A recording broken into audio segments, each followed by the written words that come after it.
Thanks for joining our program, Becoming Less Racist, Lighting the Way to Anti-Racism.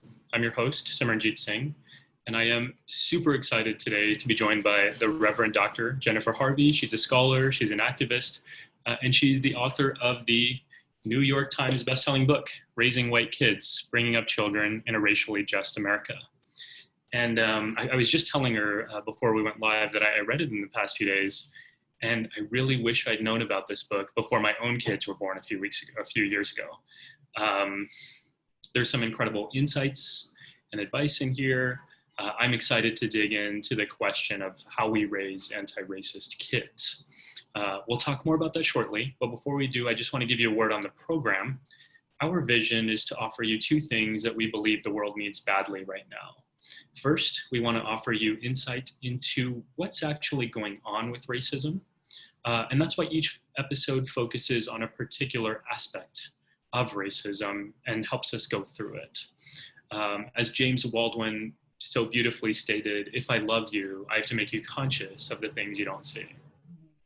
The other thing we hope to do here is to receive guidance from our expert guests on how to move from just understanding racism into actually taking action. And this may come in various forms. It may come as wisdom on how to grapple with the racist ideas embedded within ourselves. It may come as guidance on actions we can take to address the racism all around us. At the end of the day, what we're really hopeful for is to move into practical guidance, practical wisdom, what we can actually do on a day-to-day basis to become anti-racist. So thank you all for being here with me and being part of my journey. Our guest for today, Dr. Jennifer Harvey. She's been really busy the past few months, hanging out on the New York Times bestsellers list. She's a professor of religion at Drake University, and she's been focusing especially on racial justice and white anti-racism. And her new book is super powerful and insightful, Raising White Kids.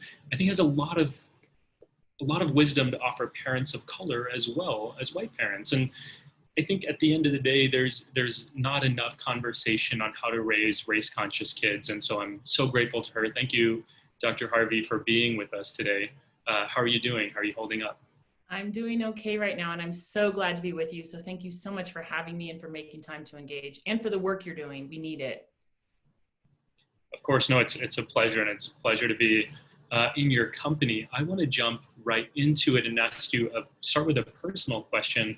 Can you think of a moment in your life where it was revealed to you, or maybe you realized that there were racist ideas within you? Has there ever been a moment like that for you? Oh, certainly. I think I started becoming conscious of the racist ideas that had been part of my own upbringing and my sort of imbibement of the world, probably in college. When I started reading liberation theology, James Cone in particular, and realizing that white supremacy had really shaped my life in profound ways, despite being raised in the church, in what I thought of as, God is love church. And so in college, I just sort of had these dawning awarenesses of the reality that structural racism had impacted my life.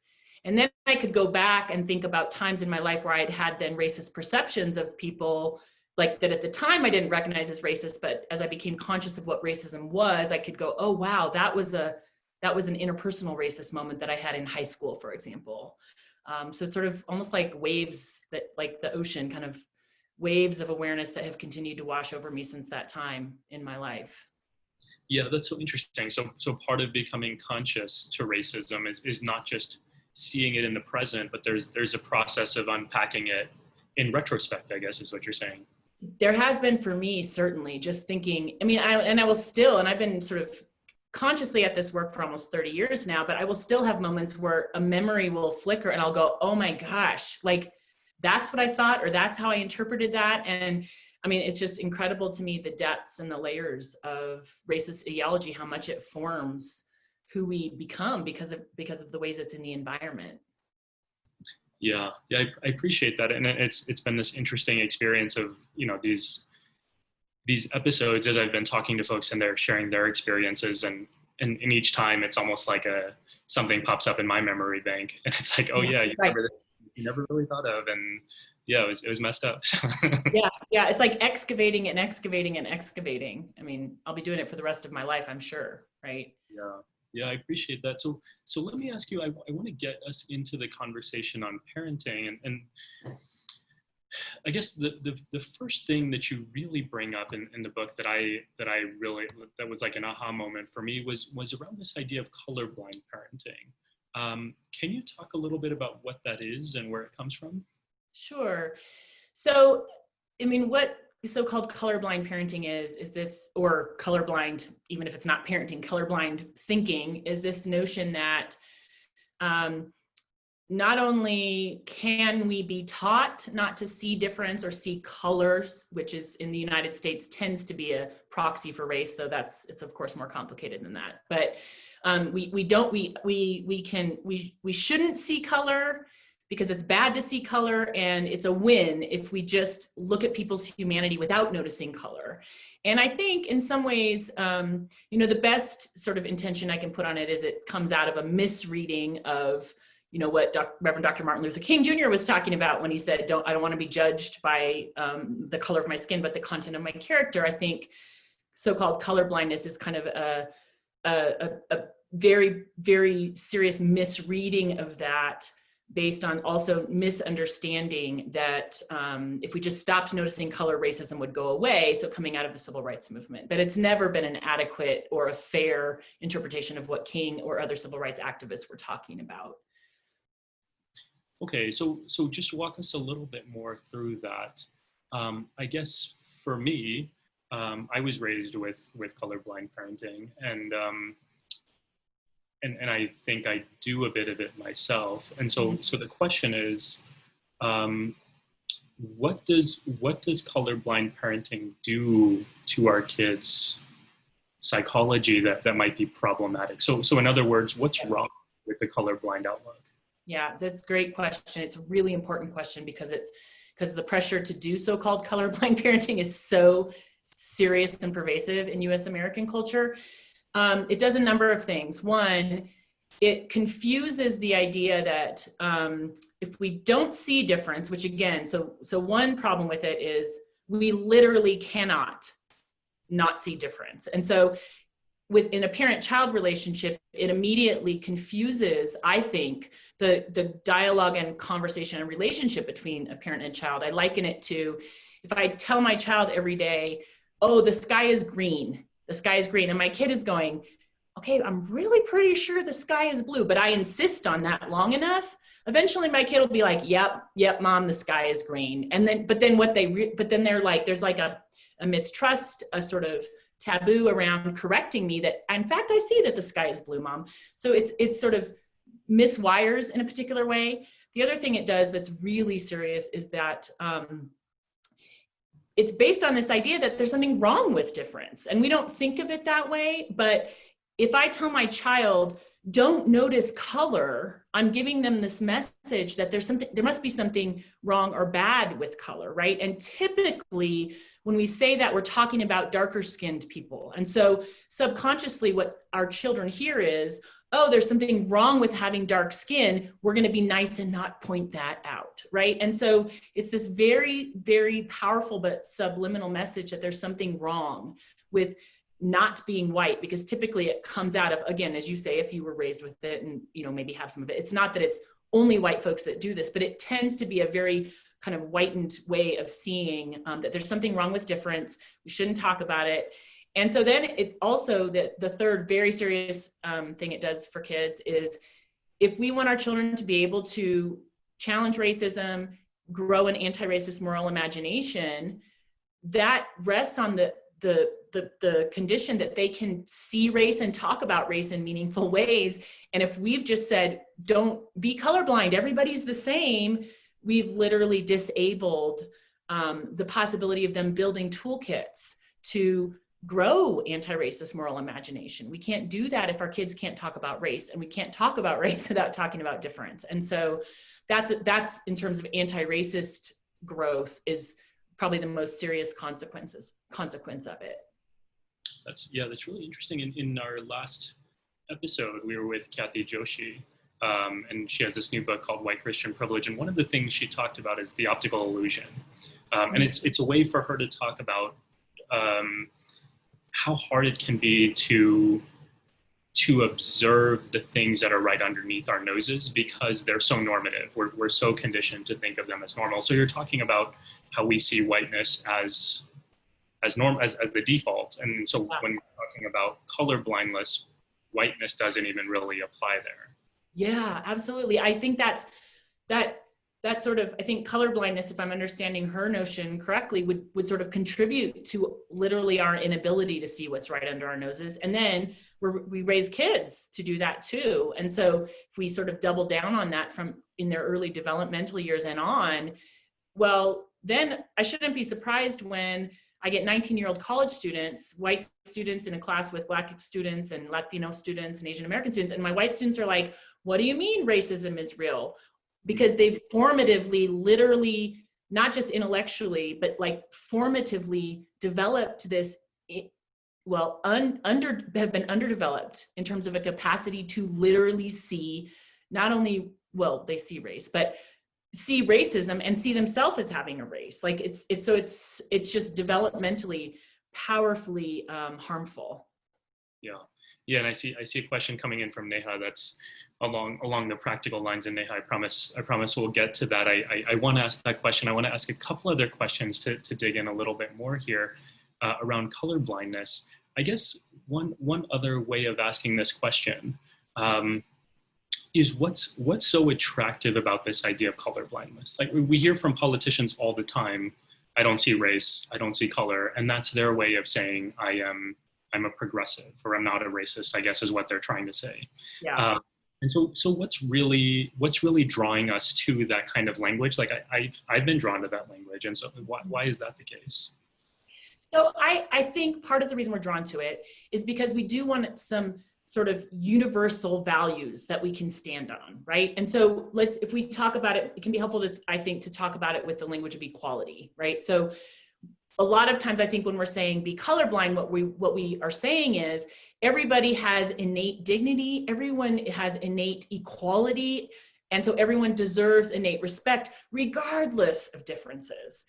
And so I think what we don't hear is that to say that is a very different thing than to say be colorblind and don't notice their differences, right? And so I think we've actually made those synonyms, and then by doing that have confused our children. And so I think the values, so I can say to my kids, as a family, we value equality. We believe everyone has innate dignity, regardless of who they are in terms of race, religion, name, place of origin, whatever.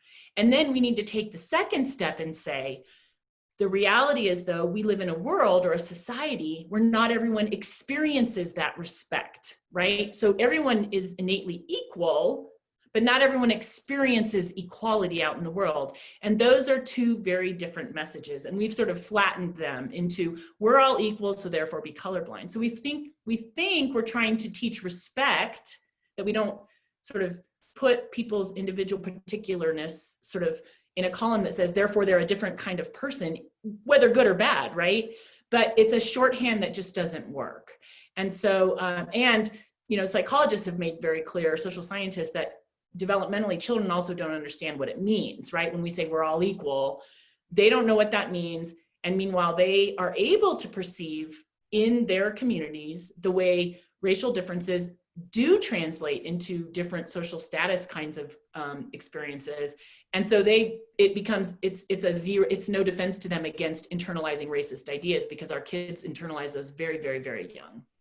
Yeah, I think that's really helpful. And if you're a parent of a young child, it's almost like you're connecting the dots for us at a time when the dots are all there, and I haven't really figured out how to do it. I mean, after you tell the story in your book of a parent who, I don't think it was you, I think it was someone else, but they had been talking to their child about equality for weeks.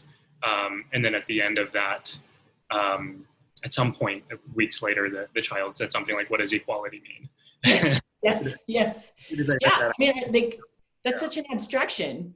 And so here's another great way to think about it. And I sometimes will say this to my students and to myself, right? So we can say, we believe in the humanity of all people.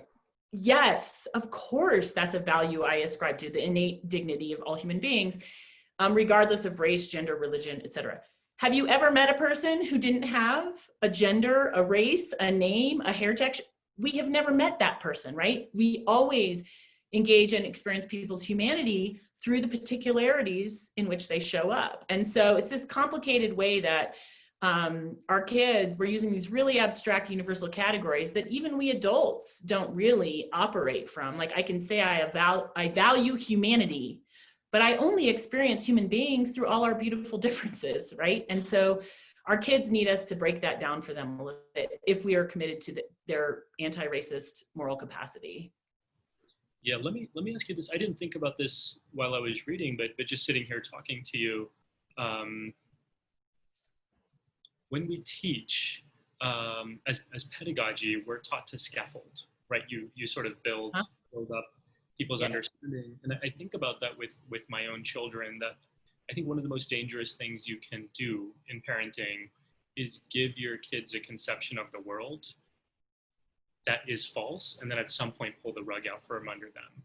And so I wonder, it sounds like that's what you're describing here, that by giving them a false sense of reality, we're setting them up to deal with that cognitive dissonance of equality versus racism, right? And having to deal with that. So is that about what, right, in terms of what you're saying? I think that's exactly right. And it's a false sense of reality that is damaging in so many ways. So on the one hand, we know from countless studies and just the experience in our world, right, that it's damaging to communities of color, because especially in white families and white cultures where this plays out, there's this silence around reality. That means, white young people grow up, right? And of course, it's not only white folks, but that's where I'm most rooted in experientially.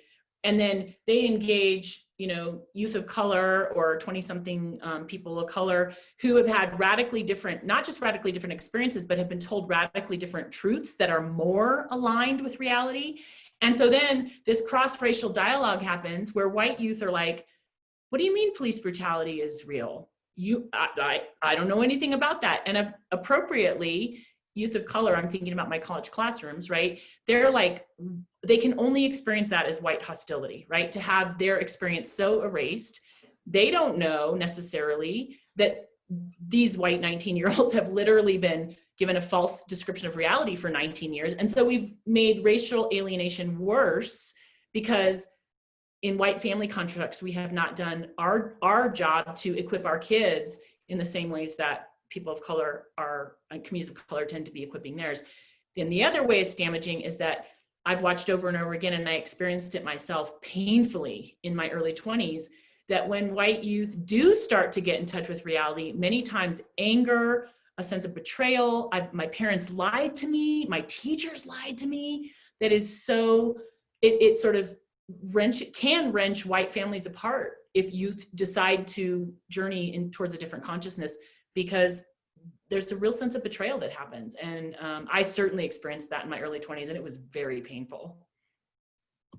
Yeah, I'm thinking, that sounds about right. And when I was reading it, I had never thought about the impact it could have in talking about racism, but I definitely remember moments in my own education where I would learn about something like Columbus's genocide of indigenous people and be like, oh, how can I trust anything my teachers taught me anymore, or the school system or anything, right? So like that betrayal is really painful. Yes. Let me just, for those of you who are joining us, this is Dr. Jennifer Harvey. She's the author of Raising White Kids, which has been hanging out on the New York Times bestseller list. She's a professor of religion at Drake University, and the book, if you have kids, or if you're thinking about having kids, or if you know kids, or if you've ever seen kids, Right. It's a really powerful read on how we think about anti-racism and how we impart it, but also one of the things you talk about frequently throughout the book is if we really want our kids to impart this wisdom to our kids, we need to grapple with it ourselves. And so I just want to ask you, you use the term, the alternative you give for colorblind parenting, and I think we've been sort of talking about it a little bit, but the term you use is race conscious parenting. I'd love for you to talk about what it means to be race conscious for us as people, and then what it looks like to use that as a vehicle for parenting. Mm-hmm. Yeah, sure. So, and it's not my term. I'm not sure where I first encountered it or whose term it is, but I like the language of race conscious because it assumes that we want our children and we ourselves need to be conscious and aware of race. We need to and should talk about race. We should observe difference and engage questions of difference.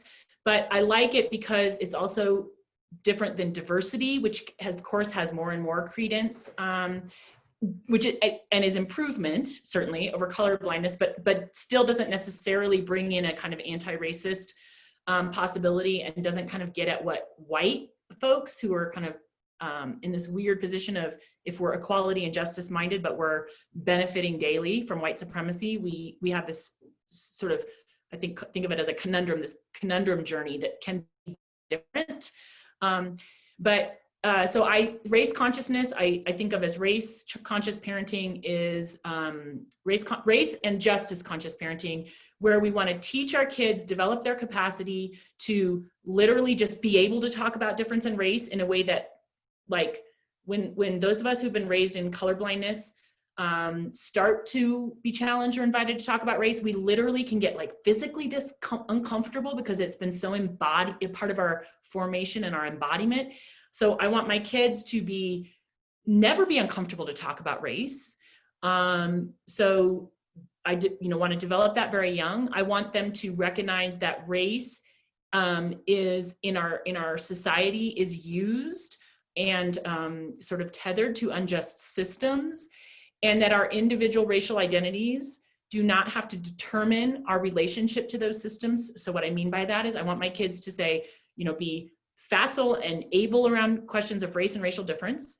I want them to understand that as white US Americans, they have inherited legacies that they did not earn, but they also aren't responsible for. It's not their fault they inherited racism and racist, sort of location in our society, but they have a responsibility because of that to grow capacity and a commitment around challenging and dismantling those same systems, and to do that. And that I want them to be able to do that with communities of color. I want them as white US Americans to be able to be in relationships of solidarity and allyship and meaningful action with African American people and Asian American people and South Indian people, like it just all the sort of varieties of difference that make up our pluralistic America. I want my kids to have those capacities.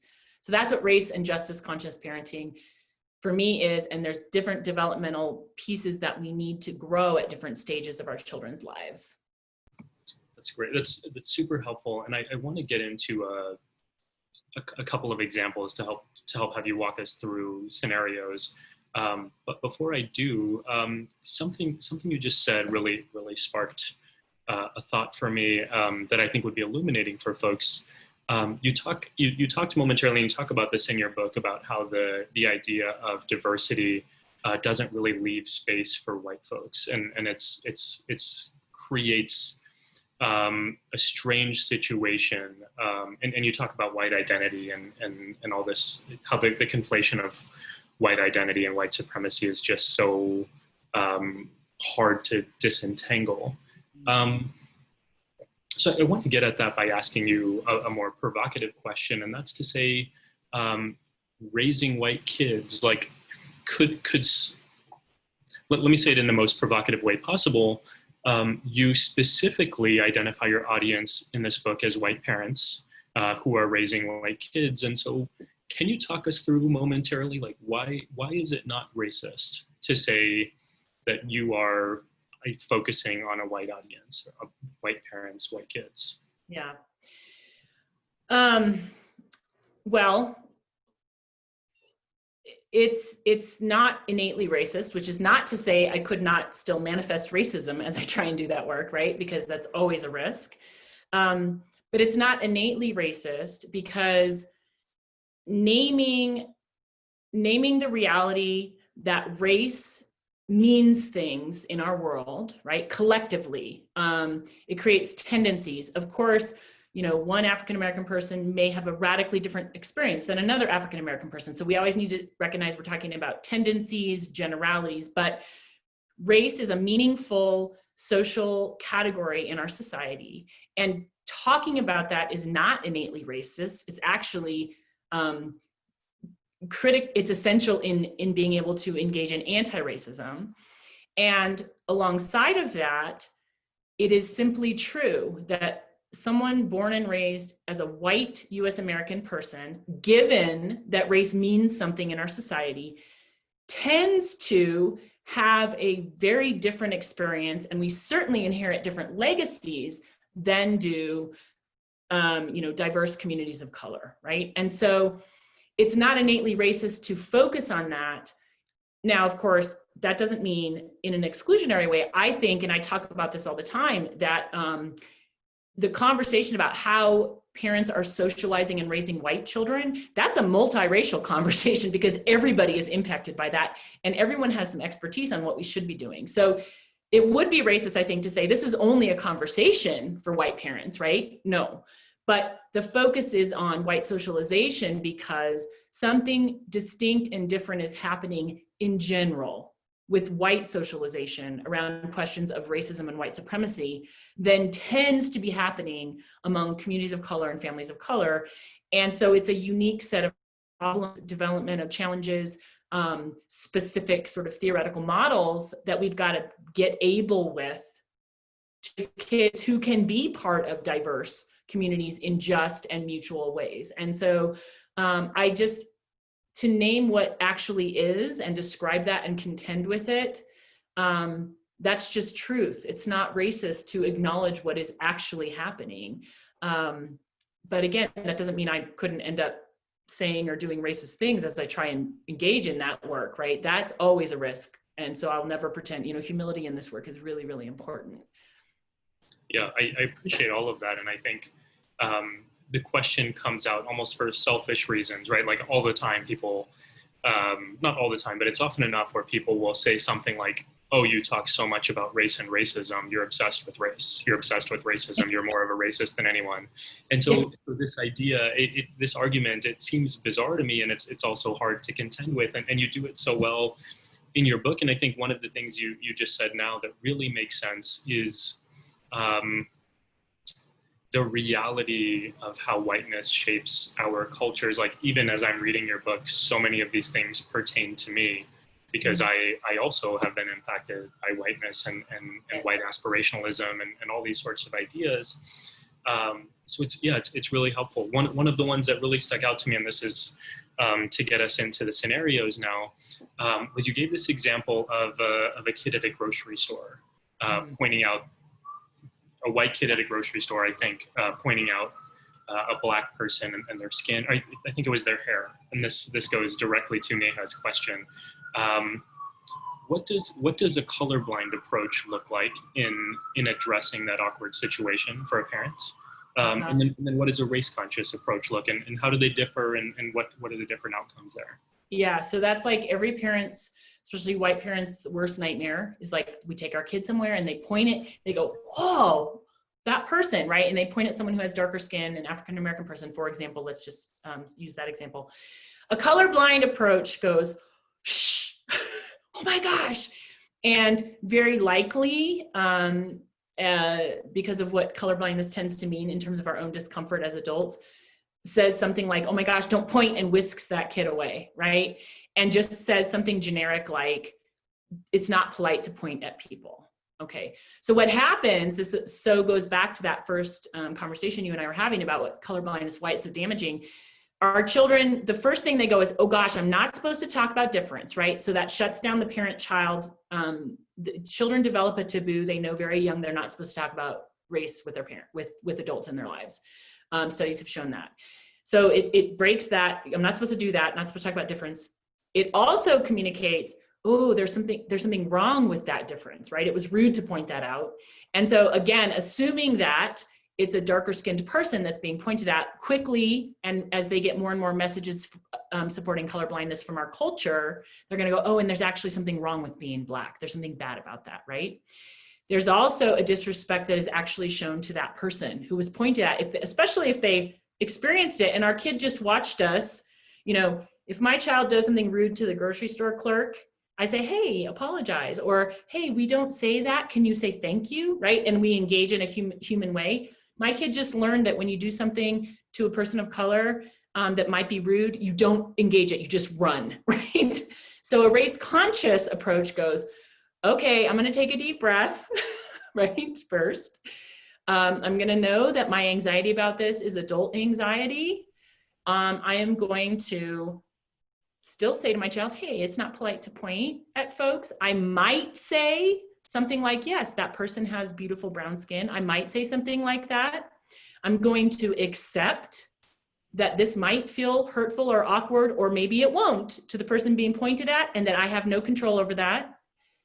Regardless, I'm going to acknowledge them and say, hey, you know, something like, I'm not sure if that made you uncomfortable, but I apologize that my child's pointing at you, right? And so my child's going to watch me engage, even if it's uncomfortable, I need to do that.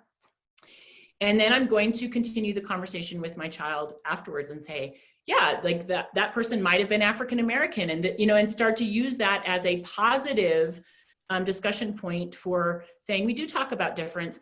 I'm also going to note in my mind that if my child is pointing at an African-American person in the grocery store, I have not been proactive enough about having my child in truly diverse multiracial spaces, because otherwise they wouldn't be pointing. And so I'm going to take that in as, oh, what are the choices I'm making in my life about where we spend our time as a family, right? So there's the immediate race conscious, like affirmation, positive naming of difference, making clear that it's not polite to point at folks, and we can also talk about difference. And then there's the longer term, like proactively, what did I just learn about where my child's at because of our family choices that would have, led to them doing that in the first place? And I'm going to take that seriously.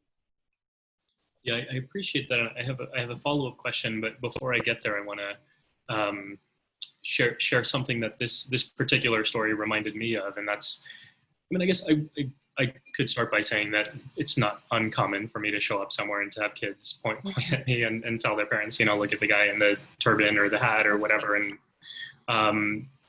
and so let me share this from the other side of the story, and that is. The most memorable moment of that was, it's like a vivid memory. I actually wrote about it when it happened because it was so powerful. I was in an elevator in the building where I live. It was about 10 years ago, and this kid pointed at my turban to his mother, who was in the elevator with him, and just said, look at his hat or his whatever. Why does he wear that? And usually exactly what you described happens, like the parent gets really embarrassed and grabs the kid and walks them away and whispers to them or whatever. And in that moment, the parent just said, yeah, isn't it beautiful? Why don't you ask him? And like all of a sudden I was like, oh, I'm not an object anymore. Like I'm a real human to this kid.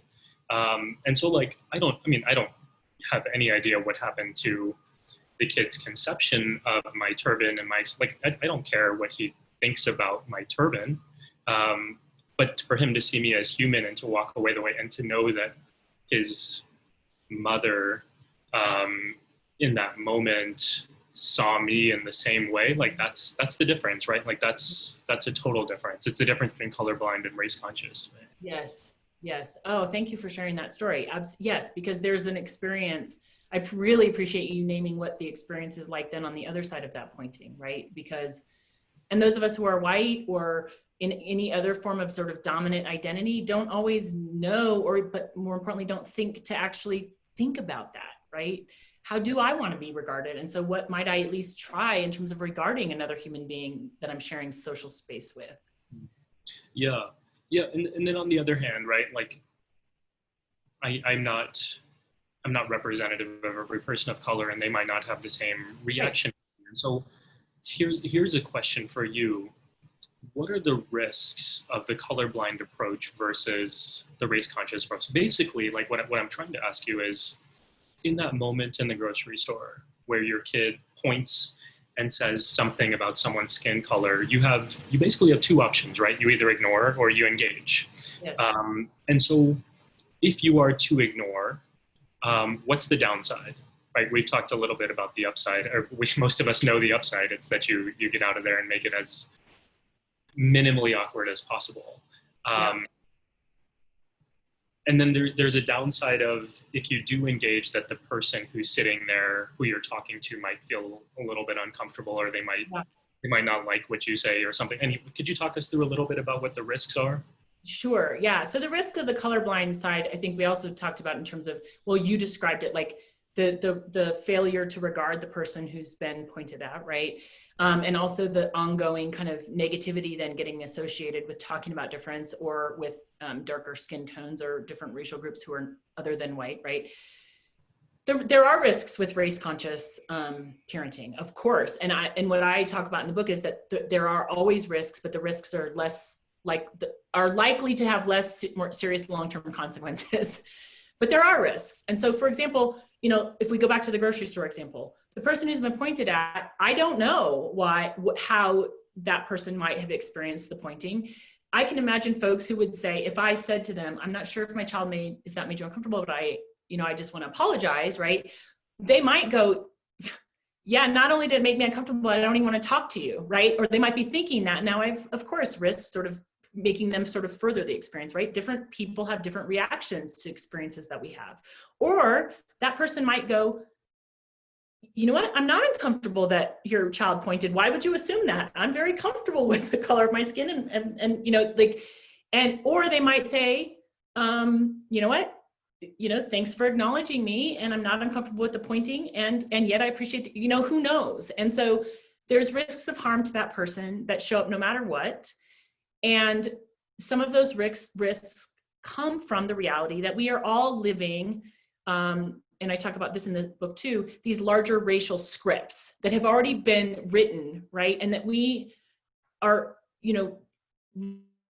regardless of our personalities and our unique stories and all of that, we get put in these roles that then in a quick moment like that, the script just plays out because there's a larger story, a larger play that we've all been already placed into, that in our lives, we can disrupt and challenge and change.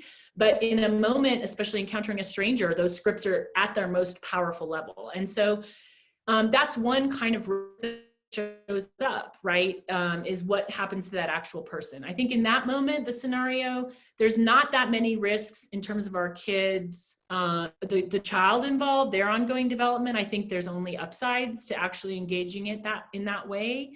But there's other risks with race-conscious parenting. So there's risks around white children, for example. If we're teaching them realities of racism and we're making choices about when and how to start talking about that are different than maybe the kids of color who may be in their lives, right? Maybe Latino families are not talking with their kids yet in second grade about exactly how serious the immigration hostility and public policy violence is, right? And my kids suddenly start talking about that with their Latino friends. That's a risk of harming those kids, right? So there are risks. There are risks all over the place, because I also don't want to, the other risk with race conscious parenting is that we so teach our kids to think and sort of be aware of racism that they start thinking that that's the entirety of people of color's experience, right, is racism, right? And my only meaningful point of contact and connection is I'm going to be an ally against racism, right? We have to be really mindful of all the ways that we are talking about race so that we don't, sort of double down on those kinds of risks. So there are there's risks. White supremacy created risks for any path we take. And so for me, it's about being really clear what the risks are and sort of doing sort of intentional decision-making as much as I can around which paths feel like those I would choose for my community, my children, myself, and taking responsibility and owning it when those go awry, because they will. Yeah, I appreciate that. It's really interesting because as I'm thinking through my own psychology, I'm not really someone who, a lot of us calculate risk as part of our everyday decisions. I'm not really someone who thinks so much about risk in the various things I do, but when it comes to parenting, it's like every decision, you just want to do right by your kids, right? And so this question of like, what's the upside, what's the downside, as you're thinking strategically of everything. And it was in reading your book, and I never really framed it in these terms before of like, I never really thought about the downside of the colorblind approach in the way that you frame it for us here. So yeah, I really appreciate that way of thinking about it. For those who haven't read the book yet, it's called Raising White Kids. You're one of the few people in America who hasn't read it yet, so get on the wagon. I want to move us into some questions from the audience, and I have one that touches on something you were mentioning before. It comes from Claire. How do we expose our children to different cultures and racially diverse spaces without tokenizing these cultures and spaces? Yeah, that question, Claire, is really very, very important. And especially, again, sort of the tendencies towards appropriation and tokenizing, and quite frankly, using people of color to educate our children are risks that pervade. I mean, white folks, we've been so formed to objectify and commodify that we have to be constantly mindful of that. I think some of the ways we do that is to try and work against thinking about this in terms of, okay, what my kid needs is to, for example, meet some people of color, right? And have, exchanges with people of color. I think the way I have thought about this in my own life is a bigger picture. Like, how do I, as a white US American, intentionally choose to desegregate my life?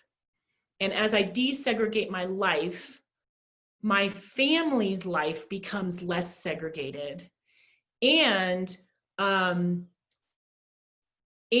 so I'm not sort of saying to my kids, oh, it's important that we sort of, have interracial friendships, for example, even though that is important to me, that we all, that in my life and my kids' lives, there's, sort of multiracial engagement all over the place.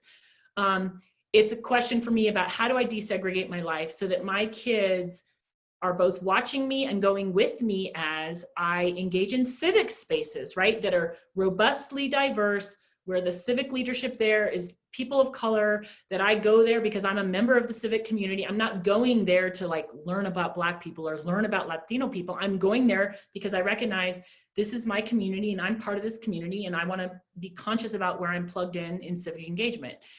How do I think about where we as a family, spend our time in our city, right? And so it's not like, oh, today we're going to go learn about, the Latino community that lives in X part of Des Moines, Iowa, where I live most of the year. It's no, where do we regularly spend our time as members of the city of Des Moines? Because I'm trying to think about how am I constantly choosing to try and desegregate my life. Segregation is so profound in America, and in white families, white social networks, segregation is it's just, if you don't choose against it, it will determine your life as a white US American. And so I think about it big picture and in an ongoing and sustained way, as opposed to, oh, my kid needs to have a Black friend or something, which is sort of the worst of kind of, tokenizing possibility and sort of a kind of use, right? So I don't think that's a perfect answer, but that's how I try and work against that own set of risks in my own journeying as a parent. And I think there are a couple of things you say in the book that I remember in relation to this. One is if you are showing up in another space, it's only with permission. I think you were intentional about that. The other thing that really struck me from the book was the idea of, well, you gave this number of 91%, I think it was, for white Americans, 91% of their social networks are white. Am I remembering that right? I believe that's the figure, and I think that came out by a Pew study, or might have been PRI, after Michael Brown was killed in Ferguson, and they were looking at how white Americans could read that as not a racial incident, and African American communities were reading that, of course, as a racial incident. And so they dug down and found that I think it was 90% of white Americans do not have a meaningful, deep interracial relationship of any sort. Right. And then you also, through the book, you talk about this experience that um, that I sort of resonated with as well, which is parents who are intentional about well, let me say it this way. As you're socialized through childhood, um, people start self-selecting groups based on race. And I saw that in my own schools, where we didn't really have racial cliques in elementary school, but by the time of middle school, it was completely segregated. And by high school, we actually had a lot of racial tension where I went to high school in San Antonio. Um, Totally. and so and so this idea of desegregating our lives, it seems like it's not as much as we wish it was true. It's maybe that tension we were talking about before between equality versus the ideal of equality versus the reality of racism. As much as we probably wish it was true that just living our lives day to day and not being racist would mean that we would end up in relationship with people of different races, and it just doesn't happen because of the way our society is structured. Right. And even that, I mean, your description of your educational experience, that also mirrored mine. I was in Denver growing up, desegregated schools because of busing mandates. First kids, my friends at school were all Black my first elementary years because, well, partly I was a racial minority because of white flight, and by high school, we were all in the same school, right? But nobody crossed lines, and we'd been racially tracked in classes. That what you describe is also a reason that the language of diversity, also white parents will often say, we value diversity. We want our kids to have diverse relationships, communities, et cetera. And then we're like, what's going on? They used to play so nicely, and now that none of them are friends anymore. And that's a prime example where, I think there's a lot of complex things happening when kids hit middle school, around all kinds of identity categories, including gender and sexual orientation, and race is certainly in the mix. But part of what happens, I am clear, is diversity is not the same as desegregation capacity, right? So I can't desegregate my life in a meaningful way if I am not walking and committed to and have skills around anti-racism, right? Because racism always shows up in our social spaces, including in multiracial spaces, right? And so if a white kid is playing happily with kids of color as in a friendship way in ages up till middle school, but kids of color are starting to learn, both have racist experiences, right? And also then very often learning from their families about the meaning of race in their lives, the meaning of racism, how to sort of hopefully survive racism in their lives. And I'm raising my white kid to just love diversity, but with none of the pieces around racism and anti-racism that kids of color are getting. Their friendships just are gonna erode, right? So I talk about it in my book. I give the example, I have a nephew who's African-American. He's 13 right now. He's of course learning about the complexities of police violence for his own journey as a Black teenager in the United States. If my 11-year-old white daughter, they are, buddies, deep friends at this point, but if I never teach her any of that, how will they stay friends when she's 13 and he's 15? How will she identify with him? How will she support him or be an ally alongside of him if and as he navigates police hostility to him as a Black teenager, right? And so we adults make our kids' interracial friendships untenable when we fail to equip kids who are insulated from racist violence and structures to be anti-racist committed humans. When we don't do that, why would kids of color stay friends with white kids? And white kids are gonna be like, ooh, why are they always talking about this racism thing? That's not real. It just falls apart. Yeah, that's really interesting. I'm thinking back now to my own childhood, and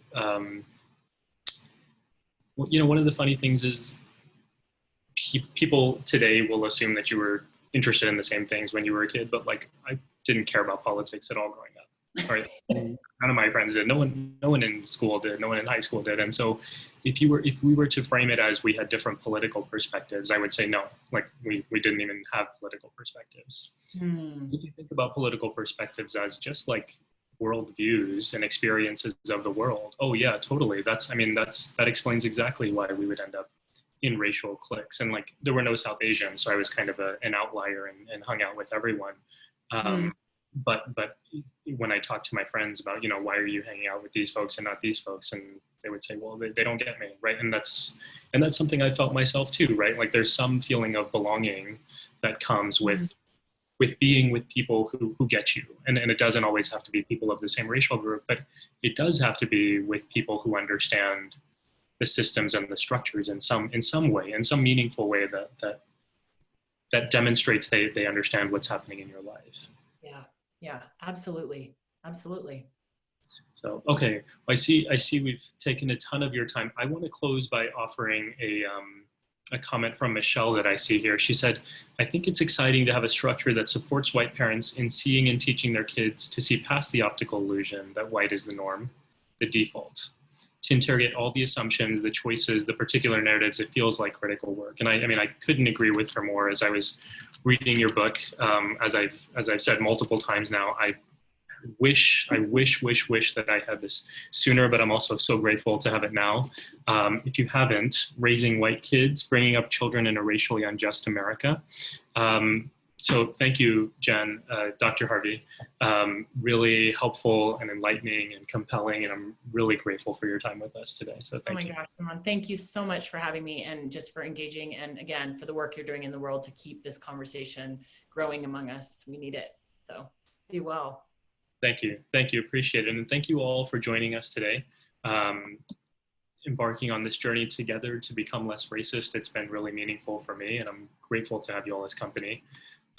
We'll be back on Friday to speak with Dr. Megan Goodwin. She has a new book called Abusing Religion: Literary Persecution, Sex Scandals, and American Minority Religions. And so like today, as with every episode, we'll try to learn as much as we can about what racism looks like in this country and what we can do about it. So thank you all, and take care of yourselves. Bye.